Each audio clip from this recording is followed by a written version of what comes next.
Good night. Sweet dreams. That's what my dad would say to me. But sometimes I had trouble falling asleep. Then he would tell me stories about his travels. I want this tradition to live on. So now, let me share my stories with you.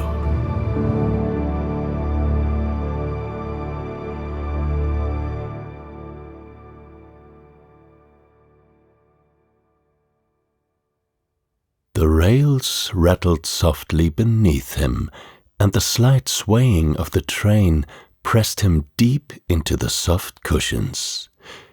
Individual raindrops drummed onto the window pane and ran down it like tears. Outside, autumn had arrived, but here in the compartment it was comfortably warm. A subtle excitement started building up in him. He was on his way to the city where so many years ago something had ended before it had really begun.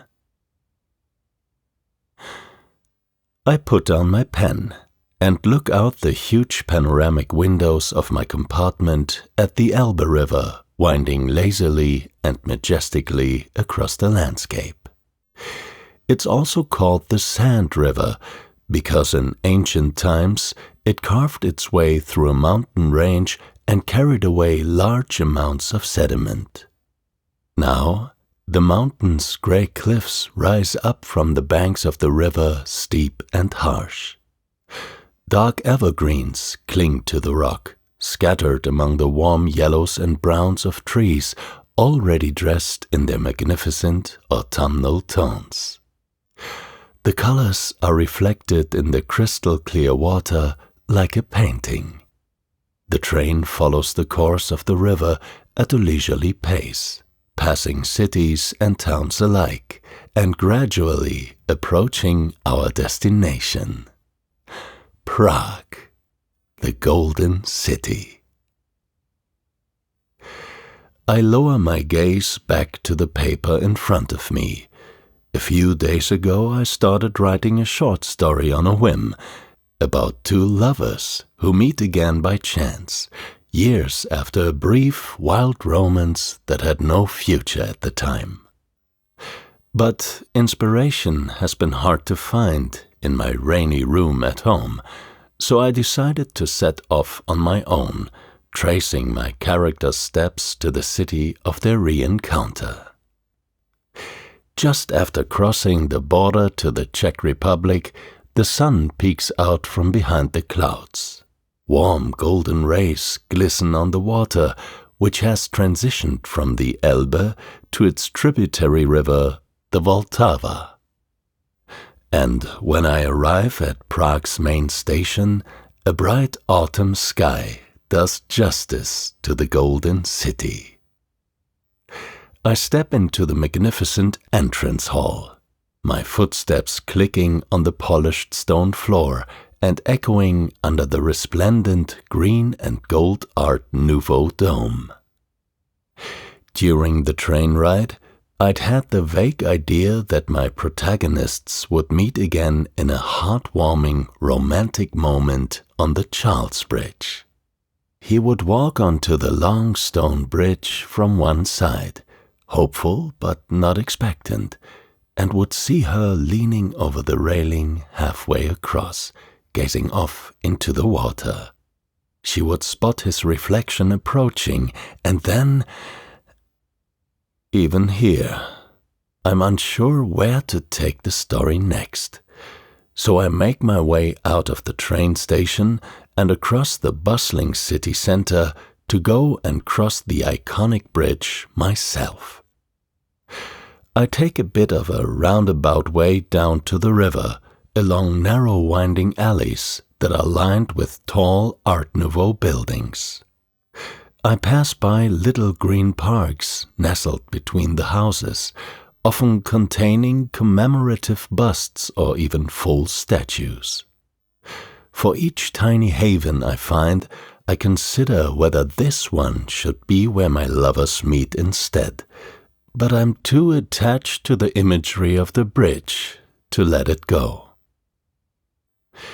Down several more turns, I finally make it to the banks of the proud blue Vltava River, where it divides the city in two.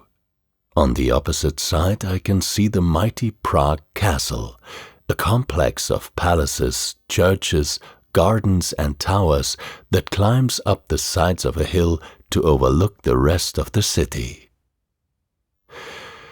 I let myself be carried along by the stream of countless tourists. The crowds all seem to be heading for one point, like grains of sand flowing into a funnel. The sturdy old Charles Bridge, the Karlov Most.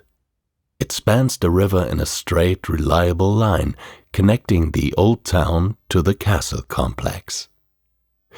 The top is completely horizontal, parallel to the water's surface, with numerous arches below to let the boats pass.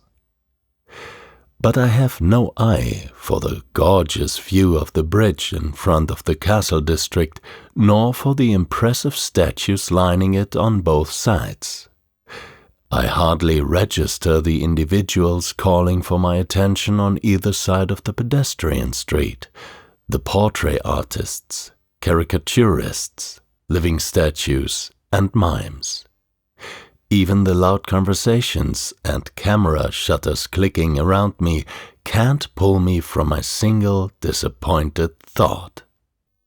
If this is how packed the bridge is, how are my lovers supposed to find each other here? When I reach the other end, I quickly turn into the nearest side street and breathe a sigh of relief. As much as I love the life and energy of large crowds, right now I could use some quiet to reconsider my story. Clearly, a romantic sunset encounter on that particular bridge is out of the question. But as I stroll down the picturesque alleys, none of my other ideas feel quite right. My wanderings and musings carry me around corner after corner until I suddenly find myself in a small tree-shaded square. My steps slow down automatically, and I happily breathe in the autumnal scent of dry leaves. The square is lined with old ivy-covered buildings. From somewhere nearby, I can hear the echoing music of a saxophone. Tall trees with heart-shaped leaves form a colorful canopy which filters the sunlight onto the cobblestone ground in cheerful patches of gold and orange. Wooden benches settled under protective branches invite me to linger. A low set of stairs at the other end of the square leads to a small ticket booth, where I learn that this is the entrance to the palace gardens. The lady manning the booth impresses onto me that this is only for the gardens, not for the castle itself. She must get a lot of confused visitors here, but I, for one, am thrilled to have a quieter place to explore. So I happily buy a ticket and climb the rest of the staircase to the gardens. It turns out that my climbing doesn't end there. The gardens are terraced, leading all the way to the castle at the top of the hill. A labyrinth of ornate stairs, gates, and walls of light sandstone stretches up in front of me, with large patches of green ivy covering most of the surfaces I can see. I make my way up slowly, letting myself get lost in the twists and turns. Bubbling fountains with charming little statues set directly into the walls. Tunnels of rose trellises with magnificent white flowers growing across them. secret pavilions, tucked away busts, bright red blossoms, aromatic lavender bushes. I climb higher and higher, and every time I turn around, I'm treated to a different view of the city. It spreads out before me like an endless sea. The old roofs glow rust-red in the warm autumn sun. Nestled between them are the dark-pointed church towers, the domes of cathedrals, the swaying treetops. On the horizon are the gentle hills that surround the city. And right across the middle of it all is the wide, glittering ribbon of the Vltava River. I sigh with relief. This could be the perfect place for my characters to meet again. Just before the exit, an old chestnut tree towers high into the sky, casting deep shadows over its surroundings. Littered around its base are dozens of chestnuts, prickly green ones still inside their shells and shiny brown ones that popped free when they fell to the ground. I can never resist collecting the biggest, shiniest ones, and today is no different. After scanning the selection for a moment, I bend down and pick one up, running my fingers over the smooth, woody surface. I leave the gardens with this perfect chestnut in my pocket and a satisfied smile on my face. Feeling encouraged and fulfilled, I sit down in Café Louvre, a beautiful Art Nouveau cafe with huge windows, glossy bistro tables, and a red and gold interior. Ornate red wallpaper adorns the walls, and wooden chairs are reflected dimly in the shiny linoleum floor. It's said that Franz Kafka, Prague's most famous author, used to write here regularly. I order a strong coffee and a delicious palachinka, a thin crepe-like pancake rolled with strawberry jam and lightly coated with powdered sugar.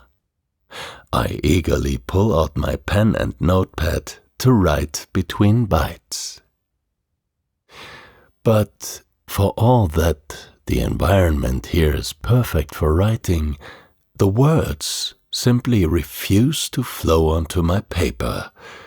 I can't manage to capture the delightful atmosphere of the palace gardens, the autumnal warmth I felt when looking out over the city, or the glittering light that was scattered across the surface of the river.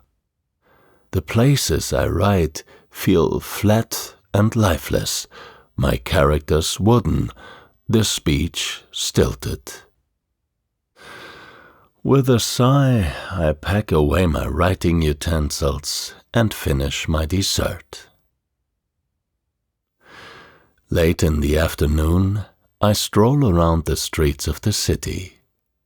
I have yet to cross back over the river. The Charles Bridge feels like a physical representation of the writing hurdle I've been unable to overcome. Dusk slowly descends, painting the baroque houses with the warm yellows and oranges of street lamps. The polished pavement catches their light, forming a striking contrast to the blue evening sky. I walk over brown-red rustling leaves, and a quiet melancholy comes over me. I find myself longing for people and laughter, so I follow a spontaneous impulse and enter the first pub I pass. A staircase leads down to a vaulted cellar with rustic stone walls that radiates a pleasant warmth and comfort. I claim a cozy nook on an old wooden bench. Flickering candlelight illuminates the ceiling and casts mysterious shadows around the room. I pull out my notebook again, sip my dark beer, and think about my two lovers. It feels like I'm missing something, as if the characters themselves are trying to tell me something important about their fated encounter. Are they not meant to meet again? Destined to pass by each other in a crowded street, not knowing how close they were to reuniting? An inquisitive voice pulls me out of my thoughts. A woman with long chestnut brown hair gestures at my notebook, her head tilted curiously, and asks if I'm a poet. I shake my head with a defeated smile, admitting that I'm trying to write a short story for the first time, but that it's not going so well. She nods solemnly and settles into the seat across from me. "I know what helps," she says, waving over the waiter and ordering us both a tall glass of beer. "You need a good luck charm." She places a small object on the table. A shiny little chestnut. With a surprised chuckle, I reach into my pocket and set down my own chestnut next to hers. We look at each other for a moment, then burst out laughing. What are the odds? We agree to trade our tokens, thinking that maybe each one will be luckier in the other's hands. Still wiping tears of mirth from her eyes, she introduces herself as Teresa, a simple office clerk and aspiring writer. And this introduction marks the start of a lively and honest conversation, the kind you can only have with complete strangers you know you'll never see again. From our earliest childhood memories to our favorite foods and unfulfilled dreams, we leave hardly any topic untouched. After 2 hours, dinner and another beer or two, our conversation eventually drifts to an end. We exchange a friendly hug, both filled with a warm glow of good company, and sincerely wish each other luck for our lives and writing. Then we leave the pub in opposite directions. Feeling fulfilled by the lovely encounter, I cheerfully shuffle my way across the nighttime city. The streets surround me with cool darkness, but I feel exhilarated. A light fog drifts over the pavement, and the closer I get to the river, the thicker it becomes. When I reach Charles Bridge, I'm greeted by a sight that seems to come straight out of a fairy tale. The arches of the bridge, instead of standing in water, rise up out of a blanket of fog. Thin drifts of it wisp over the flat stones, swallowing the warm light of the street lamps like a faded aurora. The Baroque statues I'd barely noticed earlier today now stand on either side of the bridge like dark guardians, protecting the bridge's travelers as they pass over the dark waters. I walk reverently across the deserted bridge, which seems much wider and more imposing without the crowds of the day. Completely alone in the misty scene, I feel a breath of the ancient spirit of the city. And in this moment, I know that my lovers still have a chance. Here, in this quiet, lonely twilight, there's a possibility of an encounter. I rush back to my hotel room, holding the feeling of the moonlit bridge in my chest, and immediately set to work, pen in one hand and the chestnut from my evening acquaintance in the other. He buried his nose deep in his scarf and turned the collar of his coat up to hide from the autumn cold. It was a lonely night, but he would swear he could feel something in the air, as if the white mist rising from the river like steam was carrying a kind of magic across the city. The moment he set foot on the Charles Bridge, a gust of wind rushed in from behind him, parting the fog and revealing a slender figure.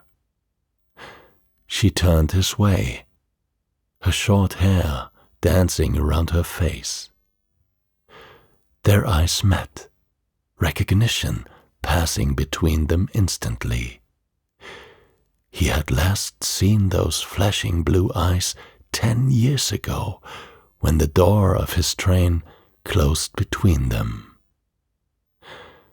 Now, as they slowly approached each other in the warm light of the street lamps, there was so much in her gaze: astonishment, familiarity, warmth, 1,000 unspoken questions, and at the same time a spark of their old connection.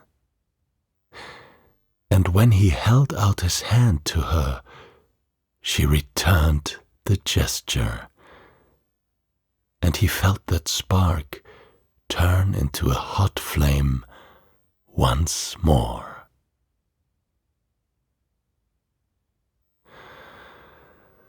Satisfied, I lay down my pen. Still filled with the atmosphere on the bridge, I look out the open window across the rooftops. The nocturnal magic of the golden city drifts into my room. I smile, pleased that my story is finally back on track. I roll Teresa's chestnut around in my palm. A good luck charm indeed.